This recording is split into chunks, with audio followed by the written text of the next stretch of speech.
السلام علیکم ورحمۃ اللہ وبرکاتہ۔ امید کرتا ہوں آپ سب لوگ خیریت سے ہوں گے۔ اللہ پاک آپ کو شاد و آباد رکھے۔ بسم اللہ الرحمن الرحیم۔ اللہ کے نام سے شروع جو بہت مہربان نہایت رحم والا۔ ایک سوال کیا گیا کہ وسیلہ بنانا جائز ہے یا نہیں ہے۔ سب سے پہلی چیز تو آپ کو دیکھنا یہ ہے کہ معاشرے کے اندر دو طریقے کے لوگ پائے جاتے ہیں، ایک وسیلے کے قائل ہیں اور ایک وسیلے کے مخالف ہیں۔ یعنی انہوں نے قرآن کی ایک آیت پر عمل کیا ہے۔ قرآن میں اللہ نے واضح طور پر اعلان فرمایا ایاک نعبد و ایاک نستعین۔ اللہ فرماتا ہے یہ دعا کرو کہ ہم تیری ہی عبادت کرتے ہیں اور تجھی سے مدد مانگیں گے۔ جب قرآن نے واضح کر دیا تو پھر ہم کسی کو وسیلہ کیوں بنائیں، ہم کسی کو وسیلہ کیوں طلب کریں؟ تو بات تو صحیح ہے۔ اب قرآن میں جب اللہ نے واضح طور پر اعلان فرما دیا تو ایک طرف ایک جماعت ہے جو کچھ حدیثوں کو لے کر وہ پیش کرتے ہیں اور قرآن کی ایک آیت لے کر آتے ہیں جس میں وہ وسیلے قائل ہونے کے ایک دلیل دیتے ہیں، یا ایھا الذین آمنوا اتقوا اللہ وابتغوا الیہ الوسیلہ۔ یہ قرآن مقدس کی ایک آیت پیش کی جاتی ہے، اس میں کہا جاتا ہے کہ اے لوگو اللہ سے ڈرو، اے ایمان والو اللہ سے ڈرو اور اللہ کی طرف وسیلہ تلاش کرو۔ یہ جو لفظ وسیلہ اس کے اندر آیا، پہلی چیز تو وہاں کسی مردے کا ذکر نہیں اور نہ ہی کسی اللہ کے ولی کا وہاں ذکر ہے، نہ ہی کسی نبی کا وہاں ذکر ہے۔ تو اب اس سے کیسے پتہ چلے گا کہ وہ جو وسیلے کی جو آیت پیش کی جا رہی ہے واقعی وہ وسیلے کا ذکر ہے یا کسی اور چیز کا ذکر ہے؟ تو اس پر تھوڑا سا ہمیں غور کرنا پڑے گا۔ سب سے پہلی چیز آپ سمجھنے کی کوشش کریں، معاشرے کے اندر دو طریقے کے لوگ پائے جا رہے ہیں، ایک وسیلے کے قائل ہیں اور ایک طرف ایک قرآن کی دونوں طرف آیتیں پیش کی جا رہی ہیں۔ ایک طرف پیش کی جاتی ہے کہ وسیلہ جائز ہے اور حالانکہ اس میں ہو سکتا ہے اللہ نے نماز کا حکم دیا کہ نماز کو وسیلہ بناؤ، لیکن وہاں پر اللہ نے یہ نہیں کہا کہ تم جو ہے کس چیز کو وسیلہ بناؤ۔ تو اب یہاں پر کچھ لوگ اعتراض کرتے ہیں نہیں، یہاں پر ولیوں کو وسیلہ بنانا چاہیے، نبیوں کو وسیلہ بنانا چاہیے۔ اور دوسری طرف ایک جماعت ایسی بھی ہے جو یہ دعویٰ کر رہی ہوتی ہے ایاک نعبد و ایاک نستعین۔ اللہ نے واضح فرما دیا کہ میری ہی عبادت کرو اور مجھی سے مدد مانگو۔ جب اللہ خود کہہ رہا ہے مجھ سے مدد مانگو تو مدد تو اللہ ہی سے ہم مانگیں گے، تو پھر ہم وسیلہ کیوں بنائیں، ہم کسی کو بیچ میں کیوں ڈالیں؟ کسی کی ضرورت نہیں ہے۔ تو واقعی یہ بات تو حقیقت ہے کہ اللہ تک پہنچنے کے لیے ہمیں کسی کی ضرورت نہیں ہے اور نہ ہی ہم جو ہے کسی کے سہارے کی ضرورت لے سکتے ہیں۔ لیکن اب بات جب وسیلے کی آئی ہے تو اس پر میں حدیثوں کو چھوڑ کر، یعنی حدیثوں سے نہیں بلکہ اگر آپ کو حدیث سے پیش کروں گا تو اس معاشرے کے اندر دو طریقے کے لوگ پائے جاتے ہیں۔ جو وسیلے کے قائل ہیں وہ کہیں گے یہ حدیثیں صحیح ہیں، اور جو نہیں ہیں وہ کہیں گے یہ ضعیف ہیں، اور جو اگر میں ان کی بات کروں گا تو وہ کہیں گے صحیح ہیں، وہ کہیں گے غلط ہے۔ تو ہمیں اللہ کے قرآن کو دیکھنا ہے۔ یہ جو قرآن ہے، اس قرآن مقدس میں اللہ نے واضح طور پر صاف صاف بیان فرما دیا۔ زیادہ لمبی چوڑی بات نہیں کرتے ہوئے الحمدللہ ثم الحمدللہ، آج اس قرآن سے فیصلہ ہوگا اور انشاءاللہ یہ قیامت تک کے مسلمانوں کے لیے ایک دلیل بن جائے گی۔ اور جو میں آپ کو بتا رہا ہوں شاید آپ کے ذہن میں نہ ہو، لیکن اس وقت اس کو آپ کو بہت دیکھنا ضروری ہے، کیونکہ قرآن مقدس ایک ایسی کتاب ہے کہ قیامت تک ہونے والی ہر ایک چیز کا ذکر اللہ نے اس میں فرما دیا۔ تو اب ہمیں دیکھنا ہے کہ اللہ نے وسیلے کا حکم ہمیں دیا یا نہیں دیا۔ تو چلیے میں شروع کرتا ہوں۔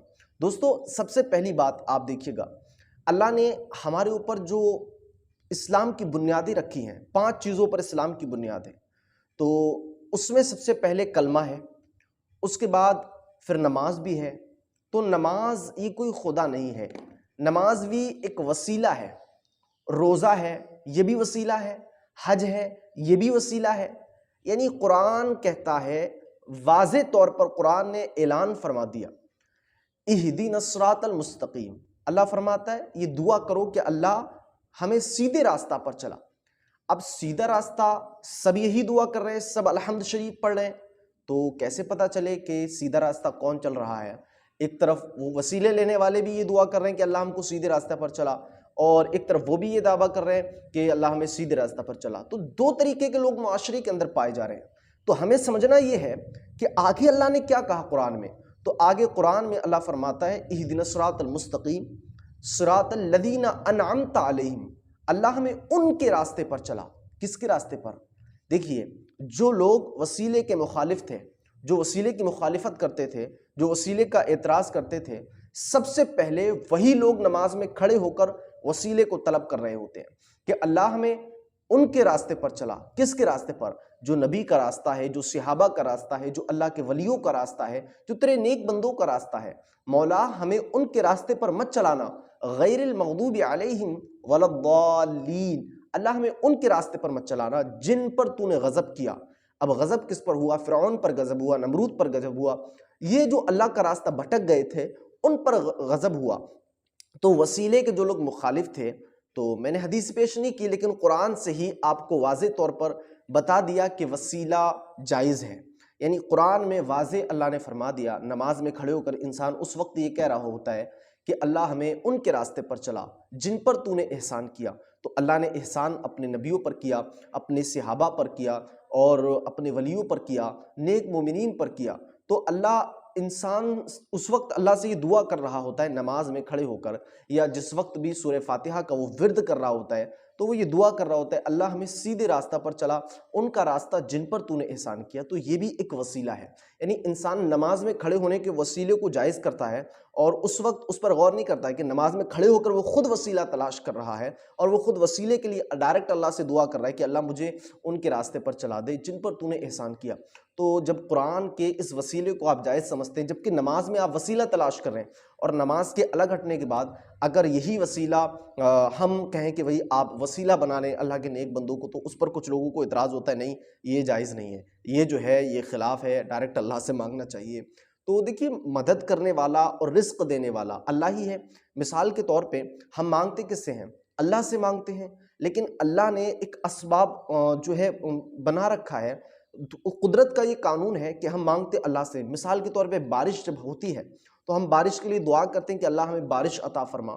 تو ہم اللہ سے دعا کرتے ہیں لیکن اللہ اپنے بندوں کے ذریعے ہمیں بارش عطا فرماتا ہے. جب آپ دیکھیں گا بارش ہوتی ہے تو بارش کون برساتا ہے؟ فرشتہ برساتا ہے، لیکن اللہ کا حکم ہوتا ہے. اسی طریقے سے جب انسان نماز میں کھڑے ہو کر یہ دعا کر رہا ہوتا ہے اللہ ہمیں سیدھے راستہ پر چلا، ان کا راستہ جن پر تو نے احسان کیا، تو اس کے ذہن میں یہ بات نہیں آتی ہے کہ میں نماز میں تو وسیلہ تلاش کر رہا ہوں، لیکن نماز سے الگ ہٹنے کے بعد اگر میں کسی نیک مومنین کو یا کسی اللہ والے کو یا کسی نبی کو میں وسیلہ بنا لوں گا تو اس میں کوئی حرج نہیں ہے. وسیلہ آپ بنا سکتے ہیں، یہ قرآن سے جائز ہے اور قرآن و حدیثوں سے بالکل جائز ہے. وسیلہ بنانا بالکل جائز ہے، اس پر کسی کو کوئی اعتراض نہیں.